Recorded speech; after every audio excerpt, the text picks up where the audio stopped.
тоон цөөхөн гэж басаж болохгүй, тоомжиргүй хандаж буурч зохихгүй, тоосруулаад нэг хөдөлж хэм бол толгой зустаж мэдэх үхэр Монгол.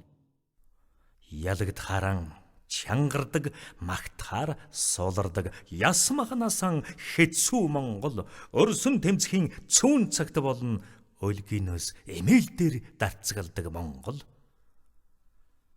Тэмүүжинг багад нь шоглож байгаад тэнгэр газраа нураалгаж хан алдсан.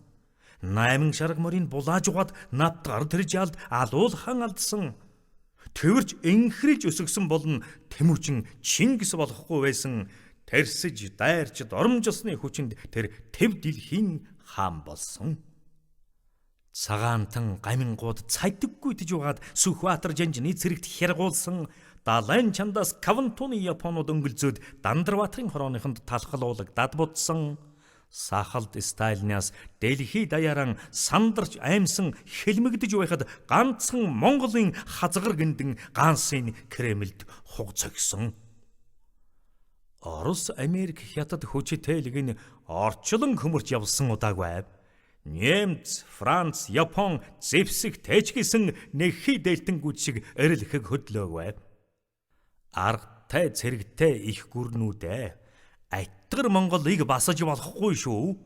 Дэндүү зоримог зангийн хөдлөгчхөл юм бол дэлхийн ертөнцид л муу юм болон шүү.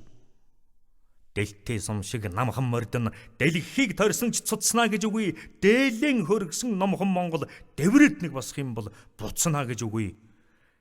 Зориг нь хөвчрөөд нэг хөдлөх юм бол жолоо татахыг огтхон ч мэддэггүй. Тэнгэрийн хаяанд тулж байж иргэдэг тэрсүүд Монголоос аюутугай эмээдэггүй. Газар дэлхийд буундуу гарчил байна тэр унтарноо.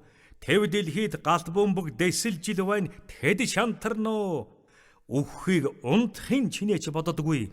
Үзэлцээд нэг эхлэх юм бол үхээс нааш салдаггүй.